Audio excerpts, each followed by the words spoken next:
Pero ustedes indicaron ese señor que de la historia, Juan Miguel, acá Zunzunegui, y vamos a ver un video de él hablando de falsificaciones históricas. Vamos a ver qué dice. Eso es indicaciones de ustedes que pusieron en los comentarios. Vamos a ver qué dice acá. No, no. El filósofo español Jorge Ah, Santayana decía que aquellos que no recuerdan la historia están condenados a repetirla. Por eso hay que conocerla, pero ¿qué historia?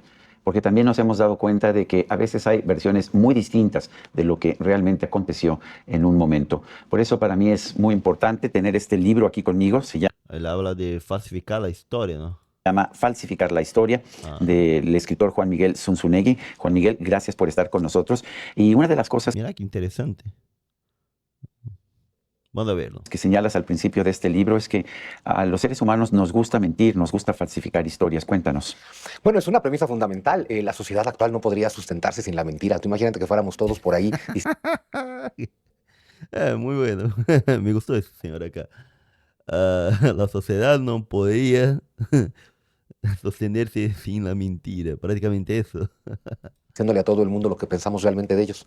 O que cuando nos preguntan cómo estás, realmente contestáramos Sí, cómo hoy tengo estamos muchos problemas. y empezáramos una conversación con base en eso.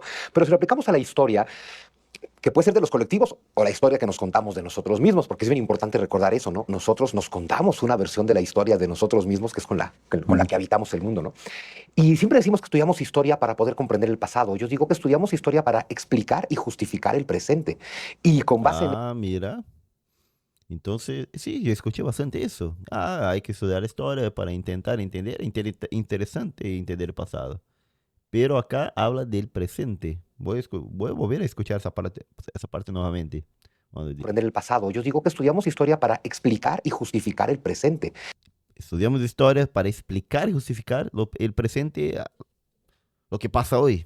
Me parece más interesante de que simplemente del pasado, e intentar entender el pasado, ¿no? Y con base en eso nos podemos mentir muchísimo. Por ejemplo, podemos decir, a ver, quiero explicar este presente de un México decadente, pobre, con un montón de problemas, con violencia. Quiero explicar este presente. Podríamos estudiar a conciencia y con lógica y con razón el pasado inmediato, ni siquiera muy remoto, y descubrir que todo es culpa de nosotros mismos. Ya sabes, ¿no? Descubrir que los problemas de México de pura casualidad son responsabilidad y culpa de los mexicanos. O podemos decir, no, todo este estado de decadencia, pobreza y violencia, etcétera, es culpa de Hernán Cortés, de la Malinche, de los españoles, de Santana, de Salinas de Gortari, de Porfirio Díaz, de los árbitros, O de de los- todo. Cosa que acá en Brasil siempre escuché eso, de que, bueno, México y, bueno, los territorios de Latinoamérica, todo eso, eh, no son lo que son por causa de España. Pero ahora que, bueno, voy a buscar un poco más, parece que no es bien así, ¿no? de los gringos que nos invadieron. De los gringos que nos invadieron y nos robaron el territorio, de los españoles que nos robaron el oro y de que no era penal. Ujú. Y podemos explicar toda nuestra realidad con base en fantasías, con lo cual damos un discurso de victimismo absoluto donde esto es lo que somos hoy, nada es culpa mía, todo es culpa de las circunstancias, de los demás, del mundo, porque el mundo está en nuestra contra. Entonces México como colectivo se cuenta la historia que se contaría a un adolescente de 12 años, culpando de todo a los demás, sin la posibilidad mínima de salir adelante. A ver, Interesante. Voy a buscar acá su nombre, ¿verdad? No conocí a ese señor. Fue indicaciones de ustedes, mis seguidores, que, bueno, pusieron para conocer mejor. Vamos a ver aquí quién es ese señor acá. Voy a usar Wikipedia mismo. ¿Dónde está? ¿Dónde está? Aquí.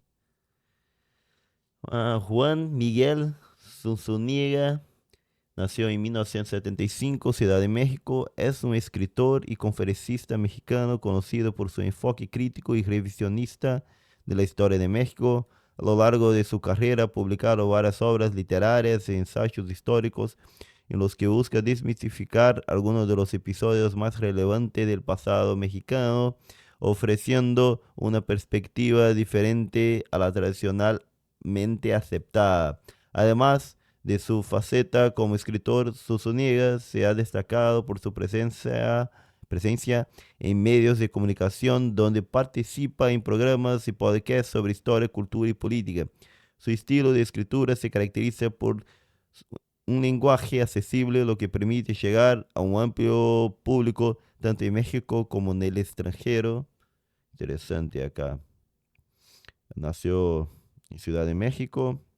Educación, licenciado en Humanidades y Comunicación. Educado en la Universidad de Anahuac, doctor en materialismo histórico y teoría crítica por la Universidad Complutense de Madrid. Bueno, bueno, ahora volvemos, seguimos mirando acá. Vamos con el tema de la conquista. Incluso el expresidente Andrés Manuel López Obrador le exigió una disculpa a la corona de España eh, por esta conquista que tuvo lugar en el principios del siglo XVI, cuando no existía España y cuando no existía México. Y sin embargo, pues esto ha generado hasta un conflicto internacional. ¿Qué tanto fue esa la realidad? ¿Fue esta conquista un agravio del que todavía 500 años después no podemos recuperarnos? Pues mira, vamos a poner datos bien interesantes. En 1588, España quiso invadir Inglaterra. Para eso dispuso de 150 barcos, 80,000 hombres, 1,800 caballos, 2,000 cañones, es decir, una fuerza de invasión. Ahora vámonos La Armada Invencible, La ¿no? Armada Invencible. Ahora vamos a tratar de entender qué pasa en Mesoamérica cuando llega Hernán Cortés con 400 hombres. Con 12 cañones, con 13 caballos, con 13 arcabuces y 400 hombres. Si de verdad queremos pretender que eso es una invasión, o sea, invasión es lo anterior, es 80,000 hombres para tratar de tomar una isla. Aquí son 400 aventureros que no son soldados, que no vienen de España, que vienen del Caribe donde llevan viviendo los últimos 5 a 15 años y que son, claro, como los hombres de aquella época, un poco de todo, pero son marineros, carpinteros, constructores, herreros, son todo menos soldados. Y están llegando a un territorio desconocido. Aquí no tenemos ni una invasión, ni una invasión porque no hay una fuerza invasora, ni una conquista porque cayó una ciudad, Tenochtitlan, que aún así siguió siendo gobernada primero por Cuauhtémoc y luego todo el siglo XVI por nobles mexicas. Lo que tenemos es un proceso migratorio donde 400 personas, que para 1521 son 800, que Ah, mira, entonces no sería una invasión, sería un proceso migratorio, pero si conquistaron Tenochtitlan, no sería una conquista por lo menos. Que me quedé con la duda acá. para 1540 son 3,000, o sea, hay 3,000 españoles en 1540 tratando de adaptarse a vivir. Opción A, junto a las comunidades indígenas en torno a la Ciudad de México. Opción B, como realmente pasa, construir ciudades nuevas desde cero y tratar de coexistir con las poblaciones indígenas. Pero Puebla, Querétaro, Durango, Monterrey, Zacatecas, San Luis Potosí, pues ahí no se conquista nada, ahí se construye desde cero. Y en el centro de Mesoamérica hay 3,000 españoles tratando de llevarse bien con los pueblos indígenas. De pronto para 1560 hay 30,000 españoles. Lo que hay es un proceso migratorio y un fascinante proyecto de asimilación cultural que incluye violencia, sí. Todos los encuentros de la historia de la humanidad desde el principio de los tiempos incluyen Como violencia. los de los mexicas con los tlaxcaltecas, que también. Mira, antes que siga acá, te digo que lo que siempre te había entendido, pero me está gustando acá bastante. Pero mira, cuando llegan los españoles, bueno, en el contacto con el imperio azteca, yo entendí, bueno, que era un imperio, entonces si era un imperio, ellos dominaban los otros, los aztecas dominaban los otros pueblos que tenía a su alrededor. Y los españoles se juntan con los otros pueblos oprimidos por los aztecas y le derrumban, o sea, le conquistan a los aztecas. Pero no sería eso. Era un proceso migratorio, pero me parece que tiene algo de conquista. Por más, por más que se mezcle entre ellos. O no sería nada de eso. No me quedó claro esa parte.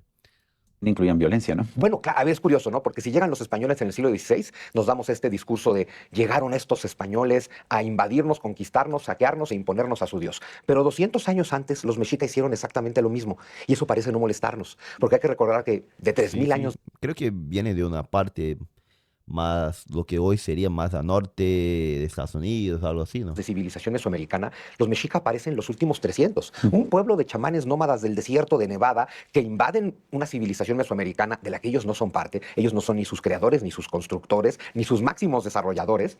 Y la invaden, la conquistan, la saquean, la someten y hasta les imponen a sus dioses, porque Huitzilopochtli no era dios de nadie más que de los mexicas. Pero hacemos una narrativa histórica donde si el mexica hace lo mismo que el español, en el caso del español es la mayor tragedia de nuestra historia y en el caso de los mexicas todo está perfecto. ¿Por qué Creo que eso, bueno, era normal y sigue de cierta forma siendo normal la conquista de un pueblo por otros pueblos, los más fuertes, conquistan los más débiles, los que no pueden resistir. Bueno, eso no hay ningún problema, realmente la gente pone mucha cosa diciendo, bueno, fue conquistado, todo eso, pero Era así y todavía sigue ¿Qué nos siendo. o por qué los políticos mexicanos quieren que nos identifiquemos con nada más Tenochtitlan y no con pues, los demás pueblos que eran sojuzgados en el resto de Mesoamérica? Yo creo que es una mezcla entre ignorancia y perversidad. Ignorancia porque tenemos políticos cada vez más ignorantes, no como antes que se sentían comprometidos con ser intelectuales, por lo menos, ¿no? Y perversidad porque, a ver, lo que se busca hoy en día, me parece, es extirparle al pueblo su capacidad de pensamiento crítico. Y este simplismo que hacemos de reducir 3.000 años de historia mesoamericana a 300 años de mexica, pues es para que no comprendamos nada. Porque si comprendiéramos bien esto, comprenderíamos algo que yo no me canso de decir, que todos los demás pueblos del altiplano se unieron a Hernán Cortés por algo. Y seguramente es porque los mexicas son los malos de esta historia. Pero de Ah, bueno, era así como yo pensaba. Entonces, bueno, había un imperio, dominaba todo. Y cuando llegó los españoles, la gente dijo, bueno, vamos a unirnos a los españoles porque así vamos a lograr ser libres de este imperio que nos oprime, que era los aztecas, el imperio azteca, ¿no? de pronto recordar que una vez que, a ver, Cortés no derrota a los mexicas, los derrotan los 100.000 guerreros que se alían a Cortés. Ujú. Y eso Principalmente Tlaxcaltecas. Hasta porque 400.000 hombres contra todo, millares de aztecas, mexicas, era difícil. pues mira, O había de tlaxcaltecas todos. y texcocanos, Ujú. cholultecas, huejotzingas, empualtecas, totonacas y purépechas. Aquí había de todo. Hasta los texcocanos, que eran aliados mexicas, se acaban volteando. Pero todos estos pueblos unidos, una vez que han derrotado a los mexicas, te aseguro que si hubieran dicho, oigan, ¿qué tal que nos quedamos unidos y ahora sacamos a los españoles? Ujú. ¿Por qué no los sacan? Son 800 españoles, son 100.000 guerreros que ya tomaron Tenochtitlan. ¿Por qué no siguen unidos para sacar a los españoles? Porque en ese momento estos pueblos no se sienten ni invadidos ni conquistados. Todos juntos entre sí y aliados con los caxliltecas, como les llamaban, han derrotado al opresor. Y estos pueblos indígenas mesoamericanos, nos cuesta mucho trabajo decirlo en México, pero hay que aceptarlo, les gusta la cultura de sus aliados. Mira, entonces ellos no se sienten invadidos ni conquistados, esos, los otros pueblos que se aliaron a los españoles, le gusta y empieza a mezclarse. Entonces, mira qué interesante. Les gusta su cultura, su religión y su avance tecnológico y deciden quedarse con ellos porque les conviene. Aceptar eso haría entender que México es producto de la victoria, de la unión y de la integración cultural. Y eso nos tendría a todos bien contentos. Y de la mezcla de los pueblos, ¿no? Y los políticos de la izquierda revolucionaria viven de que estemos frustrados, enojados y divididos. ¿Qué pensaría si el rey de España o el presidente del gobierno español le exigiera a Arabia Saudita una disculpa por 800 años de conquista musulmana, de conquista árabe? Mira, eso sería bueno. Si todos empezamos a pedir que se disculpen todos, ¿no? ¿Dónde vamos a parar? Porque a lo largo de la historia, unos fueron conquistados por los otros. En territorio español. Pues todos sabríamos, según yo, que eso es muy ridículo, como si los gobiernos de toda Europa le exigieran disculpas a Italia por las conquistas del Imperio Romano, o toda Europa le exigiera disculpas a Mongolia por la invasión de los mongoles en el siglo XIII, o que Irán le pidiera disculpas a Grecia por la invasión de Alejandro Magno al Imperio Persa, o que Egipto le pidiera disculpas a Irán por la invasión del Imperio Persa a Egipto. Es un absurdo en cualquier caso, incluyendo el nuestro, porque además México es resultado, este único México que existe, este único México al que podemos amar y al que podemos sacar adelante, es resultado de que sí pasó todo lo que pasó. Si uno se siente muy patriota mexicano, pero quisiera que no hubieran llegado los españoles, hay que decirle que ama a un producto de su imaginación. El único México que existe es este, que es resultado de que sí llegó Cortés, de que sí se dio este proceso de migración y de O sea, integración. entonces no ama a México, no ama a México el país que tenemos en realidad. Exacto, ama a un México producto de su imaginación y no al México que existe. Esos patriotas bananeros no le sirven a México. Necesitamos Patriotas bananeros. Qué interesante. patriotas que amen al México de verdad, al que existe, al que es resultado de la integración cultural con los españoles. Y entonces, fíjate qué contradicción. Si España pidiera disculpas por eso que no fue conquista, a lo que le llamamos conquista, es como si España pidiera disculpas por el hecho de que México existiera, porque el México que existe hoy es resultado de ese Interesante. acontecimiento al que le llamamos conquista. Inventarle la madre al español en español y decir en español que no tenemos nada que ver con los españoles y luego ir a misa y ser guadalupanos es el mayor contrasentido cultural. Es una narrativa histórica que parece en contra de España, pero es en contra de nosotros mismos. Es un odio profundo a lo que somos porque despreciamos en español nuestra raíz hispana. La Virgen de Guadalupe finalmente es un resultado de este sincretismo cultural y religioso producido por las dos culturas, ¿no es así? A ver, eso es La Virgen de Guadalupe nos representa a una indígena. Siempre entendí eso, voy a buscar acá. Que sería una representación de Nuestra Señora, pero la versión mexicana. Ahora quiero buscar eso. Virgen de Guadalupe. Vamos a ver acá. No lo sé. Bueno, había entendido que era algo así. Ah, Nuestra Señora de Guadalupe. Ah, mira acá. Bueno, parece más con una indígena de que con alguien de Europa. Interesante. Bueno, seguimos.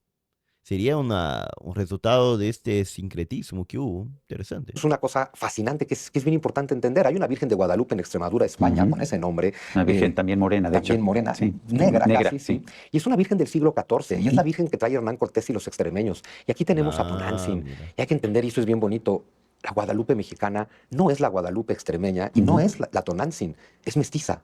Es la Guadalupe mestiza. Como lo somos la mayoría de los Claro, mexicanos. que es el ejemplo perfecto de México, y además entender esto a nivel cultural, porque las razas no existen. A nivel científico, pues todos somos Homo sapiens sapiens. Es un mestizaje cultural, porque uno puede sentirse bien indígena de cepa 100%, pero pues si te tomas un tequila o un mezcal, pues ya eres mestizo culturalmente hablando, como si eres guadalupano, ¿no? Y cantas las canciones del mariachi, que es también una innovación, digamos, que vino de fuera. Exacto, y el mexicano que se quiera sentir de cepa europeo, pues también es culturalmente mestizo porque come tacos al pastor. Entonces, de pronto es importante entender que lo mestizo es la cultura y que nuestra cultura es hermosamente mestiza y es resultado de que todo lo que ocurrió ocurriera. Y hay cosas que no ocurrieron nunca, porque hay gente que luego me dice, todo eso está muy bien, pero que se disculpen por el genocidio. Dices, ¿quién te contó la historia? ¿De qué genocidio estamos hablando? Que se disculpen por el genocidio. Bueno, pero fue genocidio de España, me parece que no. Bueno, las conquistas mueren gente, pero genocidio o se exterminio programado, pensado en la población, porque quiere eliminar totalmente, no lo sé. ¿Qué piensan ustedes? Es tremendo que hoy en día hay mexicanos convencidos de que en el siglo XVI hubo un genocidio, cuando el mestizaje que tenemos hoy es la principal prueba de que no hubo tal genocidio. Genocidio quizás en Estados Unidos o en Argentina, pero ciertamente no aquí en México. ¿Qué opinas tú también de esta idea de que México no pudo salir adelante, no pudo prosperar como Estados Unidos porque los gringos llegaron y nos dominaron y nos quitaron la mitad del territorio? Además se llevaron, ya sabes, lo irrigado, lo pavimentado y donde estaba Disneyland. Claro, se llevaron la NASA. A ver, si te robas la NASA, cualquiera prospera, ¿no? Y no nos gusta entender que ese territorio lo teníamos como tenemos el norte hoy en día. Ese territorio era un páramo desolado donde había 80,000 habitantes, la mayor parte de ellos migrantes anglosajones, población indígena local y curas españoles. Y estas contradicciones, Sergio, donde despreciamos a España y despreciamos que venga España, y ojalá no hubieran llegado los españoles a conquistarnos, pero decimos que ese norte que nos robaron los gringos era nuestro, cuando Era más bien español. es nuestro a partir de que es Nueva España, a partir de que españoles y tlaxcaltecas migran a construir ciudades ahí. Entonces, sin la España a la que tanto despreciamos, el territorio del norte que tanto reclamamos no sería nuestro. Pero además es un territorio que se hizo próspero a partir de que llegaron los norteamericanos, y eso tampoco nos gusta decirlo, pero es que es una verdad contundente. Entonces podemos decir, los gringos son potencia y son ricos y son más poderosos que nosotros porque nos robaron el territorio, o entender que desde 1848 nos pudieron robar, entre comillas, el territorio porque ya eran más ricos y prósperos, porque ya estaban haciendo bien las cosas. A México nos encanta decir que somos pobres desde la independencia, resultado de la conquista, en lugar de entender que somos pobres desde la independencia como resultado de la independencia, Así es. porque a partir de ahí empezamos a hacer todo De mal. hecho, el virreinato de Nueva España era un virreinato extraordinariamente próspero, incluso en comparación con España. Bueno, a Mira, ver, llegó un momento en que la Ciudad de México era más próspera que Madrid, Sí. y eso no pasa en ninguna relación de colonialismo y vasallaje, eso la solo Ciudad de México era más próspera que Madrid. Oh, oh, oh. pasa en un reino independiente. Si, a ver, en dónde hubiera pasado, ¿no? Que Nueva Delhi fuera más rica que Londres, jamás en la vida, ¿no? Aquí nunca hubo una relación de vasallaje. Es un reino independiente, Nueva España, como lo era el Perú, que tenemos al mismo rey de España, eso es una realidad, pero con gobiernos casi independientes. Juan Miguel Zunzunegui, gracias por ayudarnos a entender la historia. Qué interesante, qué interesante. Acá dice, me quedo con la frase al final, hay que contar una historia más bonita de nosotros mismos. Ah, no dijo, vamos a ver qué dice acá. Invitarnos a leer, falsificar la historia. Pues muchísimas gracias, Sergio, y hay que contarnos una historia más bonita de nosotros Me mismos. parece muy... Qué interesante. Ah, qué desmadre la historia de nuestro país. Ah, voy a cambiar acá, listo. Ah, y del mundo en general. Como hijo de español y mexicana, amo ambos países y deseo que seamos una gran familia unida siempre. Por fin un historiador competente que desbarata la falsa historia contada en las escuelitas de todos los niveles. Qué cosa, ¿no? Eh, acá habla de su formación. Soy argentino, no hubo, como dice el periodista, un genocidio en el territorio de actual Argentina. También somos un pueblo mestizo. Los españoles que llegaron aquí llegaron con la misma cosmovisión que aquellos que llegaron al actual México. También era minoría. Hubo episodios propios del choque de culturas y de las ideas dominantes estos tiempos. La gran diferencia en nuestras poblaciones tal vez sea la diferencia numérica en cuanto a la población indígena existente previo a la conquista y a la masiva inmigración europea de los principios del siglo XX que cambió los porcentajes de la composición étnica de nuestra población. Entonces, en Argentina también no hubo. Bueno, tengo que buscar eso después, pero me pareció bastante interesante. Acá lo que habla de ese señor, no lo conocía, el señor Juan Zunzunía. Voy a buscar para entender más y me gustaría saber qué piensa ustedes. ¿Hubo o no hubo genocidio? ¿Fueron aliados los pueblos de los españoles? ¿O eran grandes invasores o de eso? Me parece a mí que me gustó la explicación del señor acá. Me parece que fue una conquista de los españoles aliados con los pueblos que eran oprimidos, que estaban sobre el yugo, que estaban siendo mandados por los aztecas. Y bueno, juntando con esos pueblos, los pudo conquistar. Pero me gustaría de saber qué piensan ustedes. Soy Santiago Brazuca, desde el sur de Brasil.